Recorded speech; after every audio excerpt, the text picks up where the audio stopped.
Halo Dan, selamat datang kembali. Kali ini kita mau bahas lebih dalam satu bab spesifik nih dari materi yang Anda bagikan. Judulnya Perjodohan AI dari buku Don't Trust Your Gut. Buku ini kan idenya menerapkan analisis data ala Moneyball gitu ya, ke keputusan-keputusan besar dalam hidup kita. Termasuk ya, yang satu ini nih. Iya, kita ngomongin soal milih pasangan hidup. Wah, ini kan keputusan gede banget ya. Bab ini coba lihat apa sih yang bisa diungkap sama data dan AI, kecerdasan buatan, soal siapa yang sebaiknya kita pilih. Jadi yuk kita gali barang wawasan berbasis data soal milih pasangan dan kebahagiaan hubungan yang ada di sini. Oke, kita mulai aja ya. Pertanyaan utamanya jelas banget. Siapa sih yang sebaiknya Anda nikahi? Nah, buku ini langsung merujuk ke studi gede-gedean yang melibatkan Samantha Joel sama 85 ilmuwan lain, gila ya. Mereka pakai machine learning, gampangnya AI, yang dilatih buat nemuin pola pada data dari lebih dari 11.000 pasangan ya. Ambisius banget. Dan data yang dikumpulin itu luar biasa loh untuk tiap pasangan ya. Mulai dari demografi standar kayak usia, pendidikan, pendapatan, ras, sampai hal yang lebih personal. Misalnya penampilan fisik, selera seksual, hobi, nilai-nilai hidup, bahkan sampai kesehatan mental dan fisik juga. Tujuannya jelas banget. Bisa nggak sih AI dengan semua data seabrek ini nebak seberapa bahagia suatu hubungan bakal berjalan nantinya? Terus hasilnya? eh, Agak gimana gitu ya awalnya, kayak sedikit anti klimaks gitu. Ternyata AI-nya ini sebagian besar ya nggak tahu jawabannya. Susah banget gitu buat algoritma canggih ini nebak kebahagiaan hubungan cuman dari ciri-ciri pasangan ini. Nah, disinilah ceritanya jadi seru kan? Betul sekali, tapi penting nih dicatat, ini bukan berarti datanya nggak berguna ya. Justru sebaliknya. Temuan ini kuat banget nunjukin kalau faktor-faktor yang selama ini kita pikir penting banget, yang sering jadi rebutan panas gitu di pasar kencan mungkin, sebenarnya bukan itu pendorong utama kebahagiaan jangka panjang. Ini langsung bikin kita mikir kan, kalau gitu apa dong yang kita kejar selama ini? Jangan-jangan kita fokus ke hal yang salah ya? Nah, itu pertanyaan kuncinya. Coba kita bandingin temuan AI yang tadi agak bingung itu sama apa yang beneran diprioritasin orang pas lagi nyari pasangan.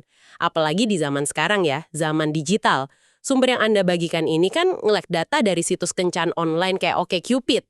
Ini seru sih, soalnya kita nggak cuma nanya ke orang maunya apa. Kayak studi lama tahun 1947 itu yang bilang karakter bisa diandelin nomor satu, tapi kita bisa lihat kelakuan beneran. Siapa yang mereka klik, siapa yang dikirimin pesan, siapa yang balas, gitu kan? Iya, bener banget. Dan data perilaku ini emang nunjukin apa aja sih yang narik perhatian di awal. Apa yang bikin profil seseorang itu laku di pasar kencan? Kita sebut aja ini kualitas yang berkilau ya, atau shiny qualities. Meskipun, nah ini, kayaknya kilaunya nggak tahan lama. Pertama, dan ini kayaknya nggak kaget ya, daya tarik fisik. Buat cowok maupun cewek, ini prediktor paling kuat buat dapat pesan pertama di kencan online. Data ngekonfirmasi, penampilan emang jadi pembuka pintu di awal-awal. Terus, khusus buat pria nih, tinggi badan. Wah, ini dampaknya ternyata lumayan gede loh. Pria yang tinggi banget, katakanlah di atas 190 cm, itu nerima pesan jauh lebih banyak, sumbernya nyebut 65% lebih banyak, dibanding pria yang tingginya rata-rata. Bahkan ada hitungan nilai ekonomisnya segala di pasar kencan. Tambahan tinggi badan itu bisa setara kayak punya gaji ratusan ribu dolar lebih tinggi, gitu katanya. Sebaliknya nih, wanita yang lebih tinggi, malah cenderung dapat pesan lebih sedikit. Agak beda ya. Wow, nilai ekonomis tinggi badan di pasar kencan. Itu perspektif baru banget ya. Iya, unik emang.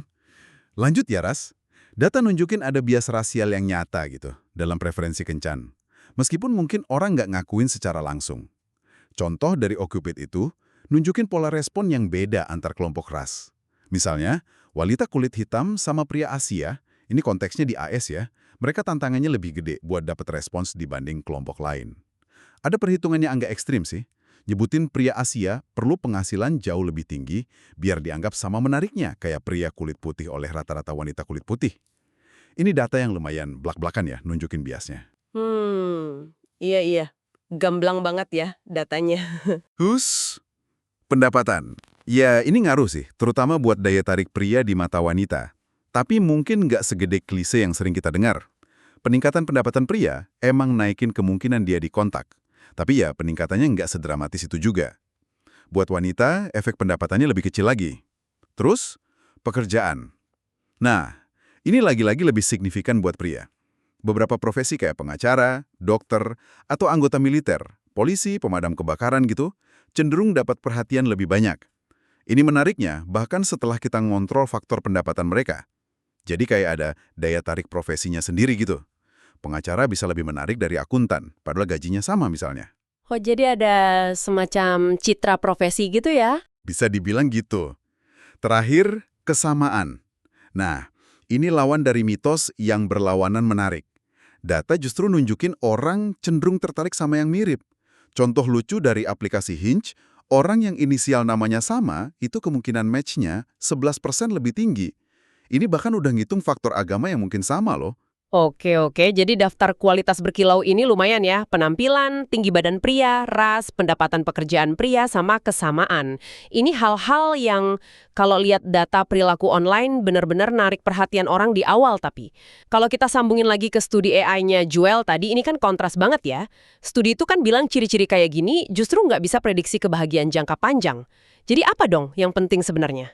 Nah, tepat. Di situ intinya. Studi AI yang dalam itu, meskipun awalnya kayak gagal nebak akurat cuma dari ciri-ciri, dia justru nemuin beberapa faktor kunci yang beneran ada hubungannya sama kebahagiaan hubungan jangka panjang. Dan ini seringkali beda banget sama kualitas berkilau tadi. Faktor nomor satu. Dan ini mungkin yang paling bikin kaget tapi sekaligus paling masuk akal juga. Prediktor paling gede dari kebahagiaan Anda dalam suatu hubungan adalah tingkat kebahagiaan dan kondisi mental Anda sendiri sebelum hubungan itu dimulai. Tunggu. Jadi, bukan soal nemu pasangan sempurna gitu ya, tapi lebih ke gimana kondisi kita sendiri pas masuk ke hubungan itu. Ini kayak data yang ngevalidasi omongan lama itu loh, nggak bisa bahagia sama orang lain kalau belum bahagia sama diri sendiri. Kita bukan sih? Persis. Klise itu ternyata didukung data dari 11.000 pasangan loh. Kepuasan hubungan Anda itu jauh lebih ditentuin sama kondisi internal Anda sendiri dibanding gabungan semua kualitas yang dimiliki pasangan Anda. Ini implikasinya kuat banget soal kemana sebaiknya kita fokusin energi kita ya. Terus, studi ini juga nemuin apa yang disebut 8 faktor tidak relevan atau the irrelevant 8. Ini ciri-ciri pasangan yang paling nggak bisa nebak kebahagiaan hubungan jangka panjang. Coba tebak, isinya apa aja? Jangan-jangan yang tadi tuh kualitas berkilau? Banyak di antaranya. Daftarnya itu termasuk ras etnis pasangan, afiliasi agama, tinggi badan, pekerjaan, daya tarik fisik awal, status perkawinan sebelumnya, selera seksual, dan bahkan tingkat kesamaan sama diri sendiri. Wah, ini gila sih. Jadi hal-hal yang sering jadi filter utama di aplikasi Kencan, tinggi badan harus segini, kerjaannya harus keren, penampilan oke, agamanya sama, menurut data ribuan pasangan ini, hampir nggak ada hubungannya sama hubungan itu bakal bahagia apa enggak nantinya. Kita beneran gampang ketipu sama yang kelihatan kincong ya. Ini jadi ingat analogi Eulogies of Love dari Moneyball yang dibahas di buku ini juga. Pas banget analogi Kevin Youkilis itu. Youkilis kan pemain bisbol yang penampilannya dianggap kurang meyakinkan ya. Mungkin kelihatan nggak atletis gitu. Tapi statistiknya bagus banget dan sering kelewat sama pencari bakat tradisional. Nah, dalam konteks Kencan, pesannya sama. Coba deh lihat lebih jauh dari kualitas permukaan yang bikin silau itu. Jangan keburu ngejudge dari penampilan fisik atau kerjaan yang keren doang. Sumber ini juga nyebut studi menarik di mana persepsi mahasiswa soal daya tarik fisik teman sekelasnya itu berubah drastis selama 1 semester. Di awal mungkin pada setuju siapa yang paling cakep, tapi pas akhir semester pendapatnya jadi macam-macam banget. Artinya apa? Artinya ketertarikan bisa tumbuh ya? Atau malah luntur? Betul. Daya tarik itu bisa tumbuh kalau kita cocok sama kepribadiannya, atau sebaliknya bisa hilang kalau ternyata karakternya nggak enak. Sarannya jadi jelas, beraniin diri kasih kesempatan buat aset yang kurang dihargai. Orang yang mungkin awalnya nggak langsung bikin klik, karena ketertarikan bisa berkembang. Itu poin penting banget. Jadi kalau bukan kualitas berkilau tadi, terus aset berharga apa yang sebenarnya perlu kita cari? Menurut data. Gimana cara ngenalinnya? Nah, studi Joel DKK ini emang nemuin beberapa ciri pasangan yang punya kekuatan prediksi buat kebahagiaan hubungan. Menariknya, ciri-ciri ini lebih ke psikologis. Dan seringnya diukur pakai kuesioner kepribadian gitu. Bukan sesuatu yang bisa dilihat sekilas di profil Kencan online. Ada beberapa yang utama nih. Pertama, kepuasan hidup, satisfaction with life, secara umum. Orang yang emang dasarnya udah ngerasa puas dan bahagia sama hidupnya sendiri, itu cenderung jadi pasangan jangka panjang yang lebih baik. Sumber ini malah bercanda. Lagu Mick Jagger I Can't Get No Satisfaction itu bisa jadi semacam red flag gitu. Iya juga ya. Kedua, gaya keterikatan aman, secure attachment style.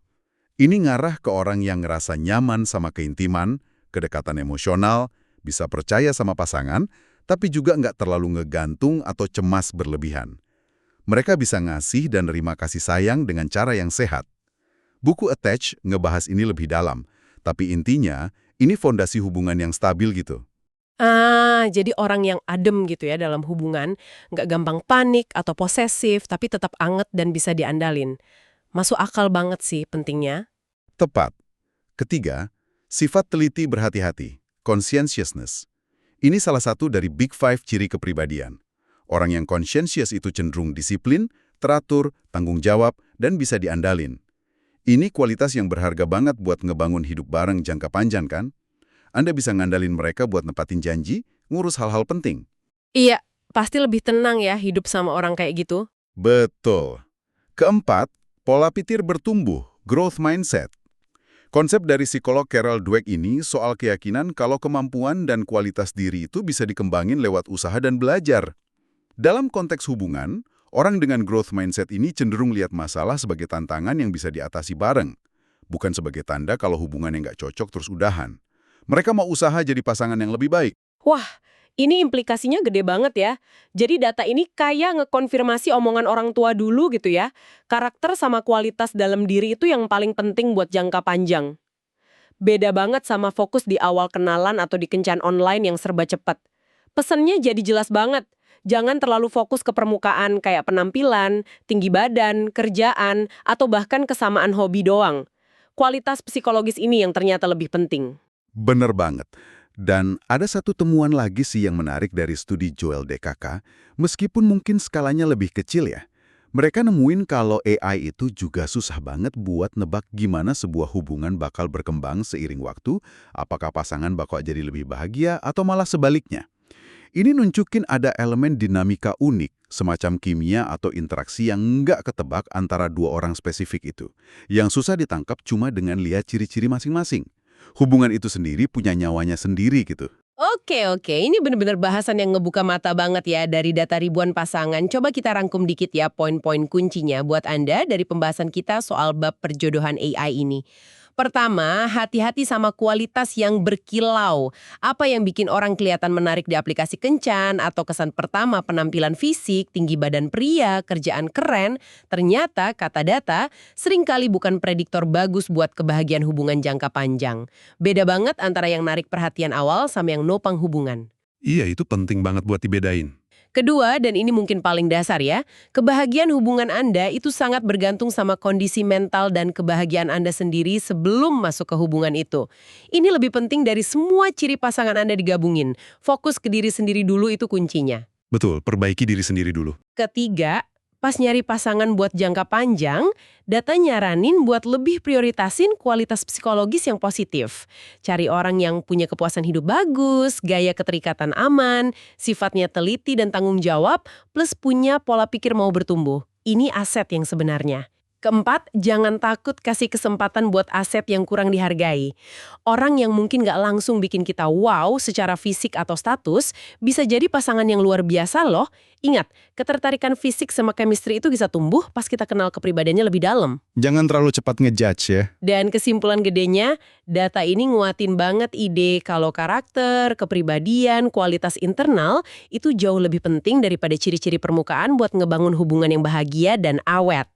Wah, terima kasih udah nyimak pembahasan kita kali ini yang dasarnya dari materi yang Anda bagikan. Seru banget ya diskusinya? Iya, seru. Dan mungkin sebagai penutup ya, ada satu pemikiran yang agak provokatif nih yang muncul dari tema bab ini. Mengingat data nunjukin betapa kecilnya pengaruh ciri-ciri pasangan yang nggak bisa kita kontrol kayak tinggi badan atau penampilan awal, ke kebahagiaan jangka panjang. Dan sebaliknya, betapa pentingnya kondisi internal kita sendiri plus kualitas psikologis pasangan yang bisa dikembangin, kayak growth mindset atau secure attachment. Jangan-jangan energi kita sebaiknya dialihin ya, Mungkin kita perlu menghabisin lebih sedikit waktu dan tenaga buat berburu pasangan sempurna pakai kriteria dangkal pasar kencan itu. Dan lebih banyak investasi buat ngembangin diri kita sendiri jadi pasangan yang lebih baik, plus belajar cara aktif ngebina dinamika hubungan yang sehat siapapun nanti pasangan kita. Sesuatu buat dipikirin bareng kan? Betul sekali. Pemikiran yang menarik untuk dibawa pulang. Sampai jumpa di pembahasan kita berikutnya ya.